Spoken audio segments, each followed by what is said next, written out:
Como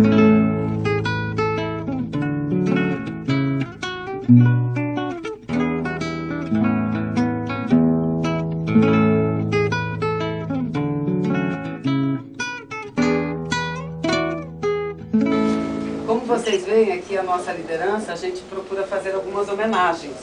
E aqui a gente tem a galeria dos líderes, né? Daqueles que já foram líderes da nossa bancada. Então o Aurélio, ele foi eleito deputado federal pelo MDB, mas ele era deputado federal do PCdoB. E naquele período ele trabalhou e representou, né, a nossa militância, as nossas propostas, as nossas convicções e a nossa ideologia. Então é isso, nós estamos aqui para esse momento de inauguração e eu quero passar a palavra para o nosso presidente Renato para falar algumas palavras para todos nós. Esses atos são atos que expressam para o nosso partido, não é, a sua ideologia, a sua política, os seus valores, os seus sentimentos. Faltava aqui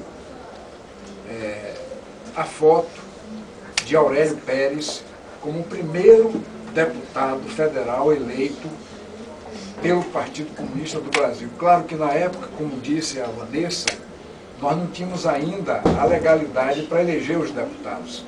A gente ainda atuava dentro do MDB. O MDB era uma frente política, né? Mas o Aurélio foi eleito pelo Partido Comunista, era afiliado ao Partido Comunista. Um operário de São Paulo, que atuou lá na zona sul de São Paulo. Mas era exatamente aquele início, digamos assim, de você criar as raízes do partido numa região importante, que é a região sul, uma região que na época era uma região operária. Hoje, evidentemente, que aquilo ali já mudou muito. E o Aurélio era expressão, digamos, dessas lideranças que ia surgindo no final do regime militar. Companheiros e camaradas, é uma longa história. Depois de 24 anos, eu retorno a esta casa. Em 1977, nós estávamos na luta da periferia de São Paulo, porque eu estava impedido, um pouco impedido de atuar na área sindical, por causa da perseguição política, porque eu já havia sido detido, e eu me dediquei mais à luta nos bairros. E foi daí que nasceu, dos movimentos dos clubes de mães, onde a Conceição atuava com muita força, nasceu o movimento do custo de vida. Deste movimento do custo de vida, um dia reunidos na sacristia da igreja lá do Socorro, houve uma discussão bastante acirrada, alguns contra, outros a favor, e o que se discutia era de que o partido precisaria lançar candidato. E o partido vivia uma época, isto é um pouco história, tá? Vivia uma época meia confusa para mim, bastante confusa, porque se dizia que existia estrutura 1, estrutura 2, e em São Paulo parece que a situação era mais acirrada ainda, né? E eu confesso a vocês todos, tinha um momento que eu não sabia se eu pertencia à estrutura 1, se eu pertencia à estrutura 2. Eu era uma espécie de uma liderança que eu era disputada. Eu era disputada. Mas não importa, eu continuava o meu trabalho. E naquela reunião, a posição de lançar candidato venceu. E quem seria o candidato? Bom, eu não imaginava ser candidato porque eu era inelegível. Eu havia sido preso, havia sido absolvido em primeira instância, mas havia recurso em segunda instância e, portanto, eu era inelegível. Mas a posição de que o candidato seria, mesmo assim, seria um candidato de protesto, recaiu sobre as minhas costas. Eu seria o candidato de protesto, mesmo inelegível.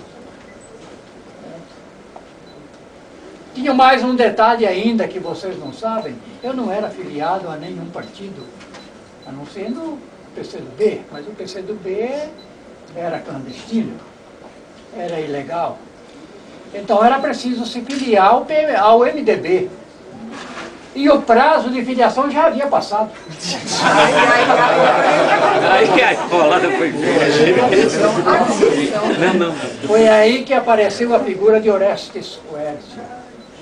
Ele foi um dia na nossa reunião, ele, Fernando Henrique, e ele então pediu que a gente assinasse a ficha do MDB e entregasse na mão dele sem data. Que ele daria um jeito. E deu mesmo. Eu fui filiado ao MDB fora da data e valeu. Bom, lançada a candidatura, nós começamos a campanha meia sui generis, né? Esquisita, porque eu não tinha nem sequer um fusqueta, na época não tinha, nem um fusqueta não tinha, né? Eu andava de ônibus com material debaixo do braço, fazendo campanha de fábrica em fábrica, né? E eu e toda, né, a militância da região sul. E eu tranquilo, falou, bom, eu nunca imaginei que eu ia ser deputado porque eu era inelegível, não é? Então eu estava tranquilo.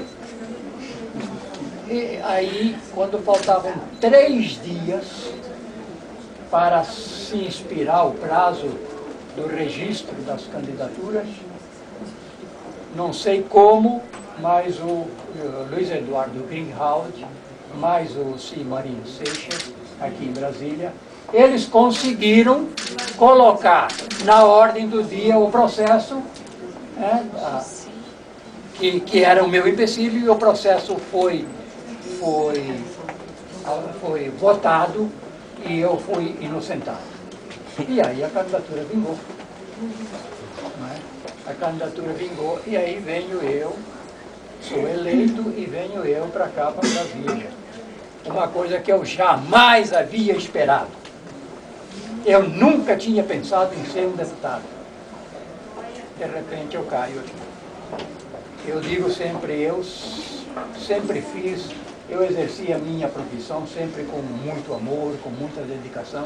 Eu sabia muito bem, era encostar a barriga numa bancada, mas bancada de ferramentaria.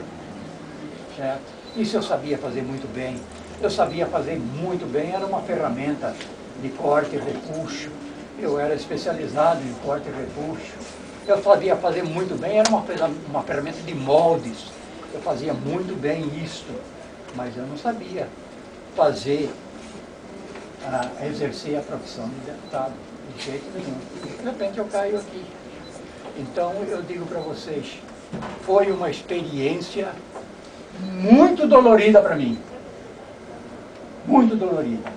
Eu quero dizer a vocês, estava dizendo para o Renato agora, no 2º ano do meu mandato eu redigi uma carta, a carta de renúncia porque não aguentava mais.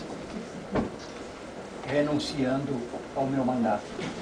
Eu só não renunciei pela influência de alguns companheiros, da Conceição principalmente, e analisando a lista dos suplentes em São Paulo, quem assumiria seria uma pessoa não muito querida para nós, né, da esquerda.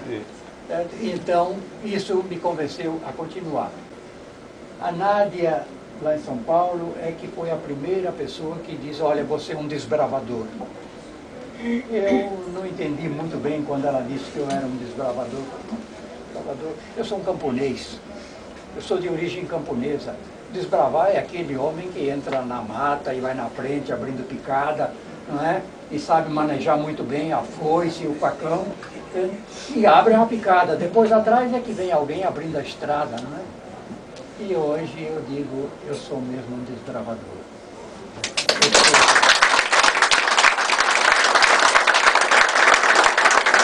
desbravador, companheiro, porque eu entrei aqui sozinho e hoje eu vejo 15 companheiros aqui nessa sala.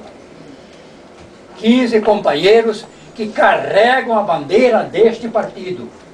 Volto a repetir, o partido que eu dei o meu sangue e o meu suor por ele. Eu amei e amo este partido. E quero ver este partido continuar a sua trajetória, porque é uma trajetória que eu sempre aspirei por ela, de ver a classe dos trabalhadores ainda imperando neste país. Eu não vou ver isto, certamente não vou ver, mas eu sei que alguém vai ver isto ainda um dia. Representar o partido, para desempenhar este papel, eu digo a vocês, façam isto com muito amor, com muita dedicação, porque esta tarefa vale a pena. Esta tarefa é de uma grande honra. Esta tarefa tem um grande futuro. O futuro do nosso partido é o futuro também deste país.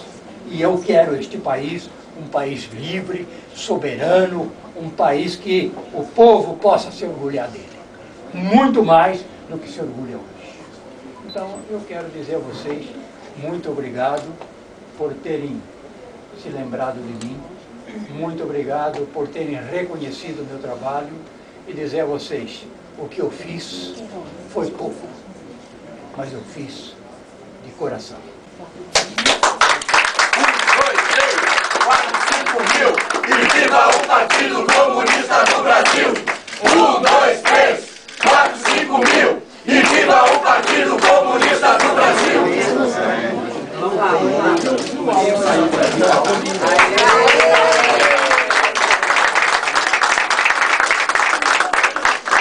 Aurélio tinha 18 anos.